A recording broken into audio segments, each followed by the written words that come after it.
అలానే విశేషం అమెరికా అధ్యక్షుడు ట్రంప్ బంగారం కాదు కంపు నిర్ణయాలు తీసుకుంటున్నాడు. దాంతో ఇప్పుడు బంగారం రేటు ప్రపంచవ్యాప్తంగా పెరుగుతుంది. తాజాగా తీసుకుంటే ఇవాళ 22 క్యారెట్ల బంగారం 1,00,000 దాటిపోయింది. అలాగే 24 క్యారెట్ల బంగారం 1,08,000కి వెళ్ళిపోయింది. ఈ పెరుగుదల రాబోయేటువంటి రోజుల్లో ఇంకా ఉంటుందంటే ఉంటుంది. ఎంతవరకు వెళ్ళొచ్చారంటే అంతర్జాతీయ బులియన్ మార్కెట్ నిపుణులు ఏమంటున్నారంటే 1,50,000 వరకు వెళ్ళొచ్చు అంటున్నారు. ఎందుకు వెళుతుంది, ఏ కారణం చేత వెళ్తుంది అని అంటే వెరీ సింపుల్, అర్థమయ్యేటువంటి భాషలో అందరికీ నేను చెప్తాను.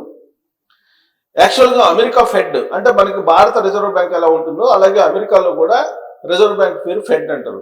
ఇది వడ్డీ రేట్లను తగ్గించబోతుంది. ఈ వడ్డీ రేట్లు తగ్గించినప్పుడు ఏం చేస్తారు, ఆ ట్రెజరీ బాండ్స్ కొంటారు కదా, ఆ ట్రెజరీ బాండ్స్ నుంచి ఇన్వెస్టర్స్ 1% తగ్గినప్పటికీ 1% తగ్గినప్పటికీ కూడా బంగారం రేటు అమాంతం పెరిగేటువంటి అవకాశం ఉంది. ఇప్పుడు అంతర్జాతీయ మార్కెట్లో ఔన్స్ బంగారం $3,600 ఉంది. ఇది 5,000 వరకు కూడా వెళ్ళే అవకాశం ఉంది అంటున్నారు. ఒకవేళ $5,000 కనుక వెళ్తే ఔన్స్ బంగారం అంతర్జాతీయ మార్కెట్లో మనకి తులం బంగారం 1,50,000 అయ్యే అవకాశం ఉంది. మరి ఇది అవడానికి అవకాశం ఉందంటే ఇప్పుడున్నటువంటి పరిస్థితుల్లో ట్రంప్ తీసుకుంటున్న నిర్ణయాల్లో ఖచ్చితంగా ఆ మార్కును దాటేటువంటి పరిస్థితులు కనపడుతున్నాయి. ఎందుకనంటే అమెరికా ఫెడ్ అంటే అమెరికా రిజర్వ్ బ్యాంకు 0.25% వడ్డీ రేట్లు తగ్గించడానికి సిద్ధమైంది. ఈ క్రమంలో ఆ ట్రెజరీ బాండ్స్ ఎవరైతే కొన్నారో డాలర్లు పెట్టి అవి తీసేయబోతున్నారు. అవి తీసేటువంటి పరిస్థితి కనపడుతుంది. దాంతో ఆ తీసేసినటువంటి వాళ్ళు ఎక్కడ పెడతారు పెట్టుబడి, ప్రపంచవ్యాప్తంగా పెట్టుబడులు పెట్టడానికి రెండు ఇన్వెస్టర్లకి అంటే పెట్టుబడిదారులకి, ఒకటి డాలర్లు కొనుగోలు చేయటం, 2 గోల్డ్ కొనుగోలు చేయటం, బంగారం కొనుగోలు చేయటం. సో ఇప్పుడు అమెరికా బ్యాంక్ పరిస్థితి, రిజర్వ్ బ్యాంక్ పరిస్థితి బాగలేదు. వడ్డీ రేట్లు తగ్గినప్పుడు అవి తీసేసి ఎక్కడ పెట్టుబడి పెడుతున్నారంటే బంగారంలో పెడుతున్నారు. దీంతో ఒక్కసారిగా అంతర్జాతీయ మార్కెట్లో బంగారం ఔన్స్ ధర పెరిగిపోయింది. ఇది ఇంకా పెరిగే అవకాశం ఉంది. 4,000 నుంచి 5,000 దాకా కూడా వెళ్ళే అవకాశం ఉంది. అలాంటి ప్రమాదం కూడా ఉంది అని చెప్పి అంతర్జాతీయ బంగారపు నిపుణులు, బంగారపు సంస్థలు కూడా చెప్తున్నాయి. బులియన్ మార్కెట్ కూడా అంచనా వేస్తుంది. దీని అంతటి కారణం ఏంటంటే ట్రంప్ తీసుకుంటున్నటువంటి నిర్ణయం. అమెరికాలో ఉండేటువంటి ఫెడ్ మీద ఈయన పెత్తనం సాగిస్తున్నాడు. యాక్చువల్గా అమెరికా ఫెడ్కి స్వయం ప్రతిపత్తి ఉంది. ఆ స్వయం ప్రతిపత్తిని కాస్త ట్రంప్ లేకుండా చేశాడు. దాంతో ఇప్పుడు ఆ ట్రెజరీలో ఉండేటువంటి బాండ్స్ని విత్డ్రా చేసుకుంటున్నారు. ఆ విత్డ్రా చేసుకున్నటువంటి అమౌంట్ని బంగారంలోకి డైవర్ట్ చేస్తున్నారు. ఈ కారణం చేత అంతర్జాతీయంగా బంగారం రేటు పెరిగిపోతుంది. అంటే ఉదాహరణకి మీకు చెప్పాలంటే ఇప్పుడు మనకు ఆర్బీఐ ఉంది. ఈ ఆర్బీఐ ఏం చెప్తుంది, బ్యాంకులకి డిపాజిట్ల మీద వడ్డీ రేట్లని నిర్ణయిస్తుంటుంది ఎప్పటికప్పుడు. ఒకవేళ వడ్డీ రేట్లను కనుక తగ్గిస్తే మీరు డిపాజిట్ చేసినట్టు అమౌంట్ని బ్యాంకుల నుంచి తీసేస్తారు కదా. వడ్డీ రేట్లు తగ్గించినప్పుడు బ్యాంకుల్లో అయితే ఉంచరు కదా, తీసేసుకొని వేరే దానికి మీరు ఇన్వెస్ట్ చేస్తారు, అంటే వేరే దాన్ని కొనుగోలు చేస్తారు. సేమ్ అమెరికాలో కూడా అదే జరుగుతుంది. అమెరికా ఫెడ్ ఇప్పుడున్నటువంటి అనిశ్చిత పరిస్థితుల్లో ఇప్పుడు అమెరికా పరిస్థితి సంక్షోభంలోకి వెళ్ళిపోతుంది. దాంతో అమెరికా ఫెడ్ ఏం చేస్తుంది, వడ్డీ రేట్లను తగ్గిస్తుంది. వడ్డీ రేట్లను తగ్గించినప్పుడు అమెరికా ఫెడ్ నుంచి ఆ కరెన్సీని తీసేసి డాలర్స్ని తీసుకొని బంగారంలోకి మార్చేస్తున్నారు. దాంతో బంగారం రేటు పెరుగుతుంది. ఈ పెంపు 1,50,000 వరకు తులం బంగారం వెళ్ళే ప్రమాదం కూడా ఉంది అని అంటున్నారు. ఒకవేళ కనుక ఇప్పుడు ప్రపంచవ్యాప్తంగా ఉండేటువంటి అనిశ్చిత పరిస్థితి తొలగి ఈ ట్యాక్సెస్ నెగోషియేషన్స్ అన్ని కంప్లీట్ అయ్యి యుద్ధ వాతావరణం మొత్తం కూడా లేకుండా ఉంటే కనుక అప్పుడు బంగారం రేటు తగ్గేటువంటి అవకాశం ఉంది. ఆ పరిస్థితి ఇప్పుడు ఉందా అంటే ప్రపంచవ్యాప్తంగా అలాంటి పరిస్థితి లేదు. ఎందుకనంటే నిన్నగాక మొన్న ట్రంప్ చెప్తున్నాడు యుద్ధానికి సిద్ధంగా అండి అని చెప్పి, ఎవరు, అమెరికా సైన్యానికి. సో ఎవరి మీద, చైనా మీద, రష్యా మీద యుద్ధానికి సిద్ధంగా అండి అని చెప్పి చెప్తున్నారు. ఇలాంటి పరిస్థితుల్లో బంగారం రేటు పరుగు పెడుతుంది. బులియన్ మార్కెట్ ఒక ర్యాలీ, బులియన్ మార్కెట్ ర్యాలీ జరుగుతుంది. ఈ ర్యాలీలో బంగారం కనుక కొనుగోలు చేస్తే మునిగిపోవడం ఖాయం. మనం అందుకే అబ్జర్వ్ చేస్తూ ఉండాలి. ఇది దేశాలకు మధ్య జరుగుతున్నటువంటి ఒక ట్రేడింగ్ ఇది. ఈ ట్రేడింగ్లో సామాన్యులు మనం కనుక వేలు పెడితే కాలిపోయే అవకాశం కూడా లేకపోలేదు. కాకపోతే బంగారం ఇప్పుడు ప్రపంచవ్యాప్తంగా కూడా కొనుగోలు చేయడానికి అనుకూలమైనటువంటి పరిస్థితులు ఉన్నాయి అని అంటే భారత్ మొత్తం ప్రపంచవ్యాప్తంగా అనిశ్చిత పరిస్థితి తొలగేంత వరకు పెరుగుతూనే ఉంటుంది. అది ఎప్పుడు తొలుగుతుంది అనేది మనకు తెలియదు. సో ట్రంప్ తీసుకున్నటువంటి ఒకే ఒక నిర్ణయం ఏంటి, ఆ ఫెడ్ వడ్డీ రేట్లు తగ్గించాలి అనేటువంటి నిర్ణయం ఏదైతే తీసుకున్నాడో ఆ ఫెడ్కు ఉండేటువంటి స్వయం ప్రతిపత్తి అధికారాలని అప్పుడే అమెరికా అయిపోయింది, సంక్షోభంలోకి వెళ్ళిపోయింది. ఆ సంక్షోభం యొక్క ప్రభావం మనం చూస్తున్నాం. దీనికి సంబంధించినటువంటి రిపోర్ట్స్ అన్ని చోట్ల వస్తున్నాయి, నేను చదివి వినిపిస్తాను. మనకు రిపోర్ట్స్ ఇది చూడండి. గోల్డ్మెన్ సాక్స్ అంచనా, ఇది యాక్చువల్గా మనం అంచనాలు వేస్తే ఫెడ్ పై ట్రంప్ పెత్తనం, ఆర్బీఐ మీద భారత ప్రభుత్వం యొక్క పెత్తనం ఉంటే ఎలా దెబ్బతింటుందో అలాగే అమెరికా పెత్తనం ఇప్పుడు ఫెడ్ మీద పడింది. పెత్తనం చేస్తున్నాడు ట్రంప్.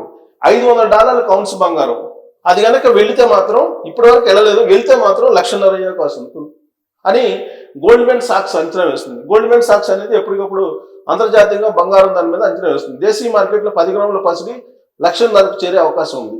ఇక్కడ చూడండి, అంతర్జాతీయ మార్కెట్లో బంగారం వెండి ధరలు వేగంగా పరుగు తీస్తున్నాయి. న్యూయార్క్ కమోడిటీ మార్కెట్లో ఔన్స్ పసిడి తొలిసారిగా $3,600 అధిగమించింది. బుధవారం ట్రేడింగ్ లో $3,638 స్థాయి వద్ద సరికొత్త ఆల్ టైమ్ రికార్డు స్థాయిని నమోదు చేసింది. సిల్వర్ సైతం $41 ఎగువకు చేరింది. అమెరికా ఆర్థిక వ్యవస్థ క్రమంగా బలహీన పడుతుండడం, ఆ దేశ సెంట్రల్ బ్యాంక్ అయిన ఫెడరల్ రిజర్వ్ ఈ నెలలో నిర్వహించనున్న పరపతి సమీక్షలో ప్రామాణిక వడ్డీ రేట్లను మరో 0.2% తగ్గించవచ్చన్న అంచనాలు విలువైనటువంటి లోహాలకు డిమాండ్ పెరుగుతున్నాయి. అలాగే ఫెడ్ రిజర్వ్ స్వయం ప్రతిపత్తికి వివాదం కలిగించేలా అమెరికా అధ్యక్షుడు డొనాల్డ్ ట్రంప్ అనుసరిస్తున్న విధానాలు బులియన్ ర్యాలీకి మరో ప్రధాన కారణమని విశ్లేషకులు భావిస్తున్నారు. అంతర్జాతీయ భౌగోళిక రాజకీయ అనిశ్చితులు, ట్రంప్ టారిఫ్లు, ఫెడ్ రేట్ల కోతలపై ఈ ఏడాదిలో ఇప్పటి వరకు ఔన్స్ బంగారం రేటు 35% పెరిగింది. ఫెడ్ పై ట్రంప్ పెత్తనం బంగారం ధరలను ముందు మరింత ఎగదోయవచ్చని బులియన్ విశ్లేషకులు భావిస్తున్నారు.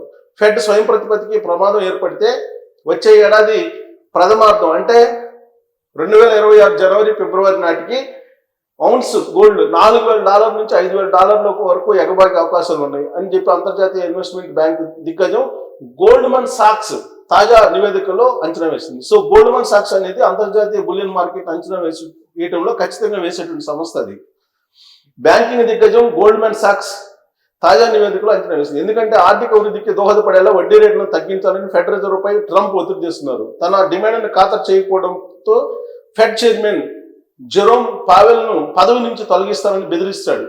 ఈ మధ్యన ఫెడ్ గవర్నర్ లీసా కుక్ ను తొలగించేందుకు ట్రంప్ చేసినటువంటి ప్రయత్నం అమెరికా సెంట్రల్ బ్యాంక్ స్వయం ప్రతిపత్తిని మరింత ప్రమాదంలోకి నెట్టింది. ఫెడ్ పై ప్రభుత్వ పెత్తనం పెరిగితే ఒత్తిడి చేసినప్పుడల్లా వడ్డీ రేట్లు తగ్గించాల్సిన పరిస్థితి వస్తుంది. ఫలితంగా దీర్ఘకాలంలో ద్రవ్యోల్బణం నియంత్రణ లక్ష్యాలకు విఘాతం కలిగించవచ్చునని, అమెరికా కరెన్సీ విలువ కూడా తగ్గి ట్రెజరీ బిల్లులు, బాండ్లు వంటి డాలర్ ఆధారిత ఆర్థిక సాధనాల నుంచి పెట్టుబడులు గోల్డ్, సిల్వర్లోకి మళ్లే ప్రమాదం ఉందని గోల్డ్మెన్ సాక్స్ పేర్కొంది. ఉదాహరణకు యుఎస్ ట్రెజరీ మార్కెట్లోకి ప్రైవేటు వర్గాల పెట్టుబడుల్లో 1% బులియన్ లోకి మళ్లినా గాని గోల్డ్ దాదాపుగా $5,000 వరకు ఎగబాకవచ్చని హెచ్చరించింది. అదే కనుక జరిగితే భారత్లో 10 గ్రాముల బంగారం $1,50,000 వరకు చేరేటువంటి అవకాశం ఉందని బులియన్ ట్రేడర్లు భావిస్తూ ఉన్నారు. ఇది విషయం. సో ట్రంప్ తీసుకుంటున్నటువంటి కంపు నిర్ణయాలు ఇప్పుడు బంగారం పెరగడానికి కారణం. ఇకవైపు వెండి కూడా, ఇది అందుకే ఇలాంటి అంతర్జాతీయ పరిణామాలన్నింటినీ కూడా గమనించినటువంటి ప్రధానమంత్రి నరేంద్ర మోడీ గారు ఏం చేస్తున్నారంటే వెండికి కూడా హాల్ మార్క్ ఇస్తున్నారు. అలాగే బంగారానికి కూడా 9 క్యారెట్స్ బంగారాన్ని ఇంట్రొడ్యూస్ చేస్తున్నారు. దానికి కూడా హాల్ మార్క్ ఇస్తున్నారు. బిఐఎస్ ఇచ్చి హాల్ మార్క్ ఇస్తున్నారు. అమల్లోకి వచ్చింది. వెండి ఆభరణాలు వస్తువులకు హాల్ మార్కింగ్ ప్రవేశపెట్టినట్టు కేంద్ర ప్రభుత్వం గురువారం వెల్లడించింది. ఈ నెల 1 నుంచి ఇది అమల్లోకి వస్తుందని, ప్రస్తుతానికైతే అది హాల్ మార్క్ లేకుండా ఉంది. కానీ హాల్ మార్క్ ఎక్కడి నుంచి వస్తుంది? వెండి వస్తువులకు కూడా. వస్తువుల్లో లోహ స్వచ్ఛత నివారణకు ఈ డిజిటల్ గుర్తింపు విధానం దోహదపడుతుంది. Bureau of Indian standards BIS తన హాల్ మార్కింగ్ ప్రమాణాలను సవరించింది. గత వర్షన్ IS 2112 అంటే 224ను IS 2112-2025తో భర్తీ చేసింది. ఈ సవరణ ద్వారా ప్రస్తుత బంగారం హాల్ మార్కింగ్ వ్యవస్థకు అనుసంధానిస్తూ వెండి ఆభరణాలు వస్తువులకు సైతం హాల్ మార్కింగ్ వినూతన గుర్తింపు ఆధారిత హాల్ మార్కింగ్ విధానాన్ని ప్రవేశపెట్టింది. ఈ కొత్త వ్యవస్థ ద్వారా 2025 సెప్టెంబర్ 1 నుంచి వినియోగదారులు హాల్ మార్కింగ్ చేసిన వెండి ఆభరణాలను లేదా వస్తువుల వైపు లేక లోహము, స్వచ్ఛత, హాల్ మార్కింగ్ తేదీ, టెస్టింగ్ సెంటర్ వివరాలతో పాటు దాన్ని హాల్ మార్కింగ్ చేయించిన జ్యువెలరీ రిజిస్ట్రేషన్ నెంబర్ను తెలుసుకోగలుగుతారు. బిఏఎస్ కేర్ మొబైల్ యాప్ ద్వారా ఈ సమాచారాన్ని పొందవచ్చు. సో మరిన్ని వివరాల కోసం 7 లోహాల స్వచ్ఛతని 835, 835, 925, 958, 970, 990, 999గా ఇట్లా ప్రవేశపెట్టింది. ఏంటి? లోహాల స్వచ్ఛత మీద. అందుకే బంగారం కూడా నీకు 9 క్యారెట్ల బంగారం కూడా ఇంట్రొడ్యూస్ చేసింది. అందులో 958, 999 గ్రేడ్లు కొత్తగా ప్రవేశపెట్టినవి. వెండి హాల్ మార్కింగ్ లో మొత్తం 3 భాగాలు ఉంటాయి. ఒకటి సిల్వర్ అనే పదంతో కూడిన బిఏఎస్ స్టాండర్డ్ మార్కు, రెండవది లోహ స్వచ్ఛత గ్రేడ్, మూడవది HUID కోడ్. వెండి ఆభరణాలు టెస్టింగ్ కోసం దేశంలోని 87 జిల్లాల్లో బిఏఎస్ గుర్తింపు పొందినటువంటి 230 పరీక్ష హాల్ మార్కింగ్ యంత్రాలు ఉన్నాయి. గత ఆర్థిక సంవత్సరంలో 32 లక్షలకు పైగా వెండి ఆభరణాలు హాల్ మార్కింగ్ చేశారు. సో ఇప్పుడు వెండికి కూడా డిమాండ్ వచ్చింది, వెండి ధర కూడా పెరుగుతుంది.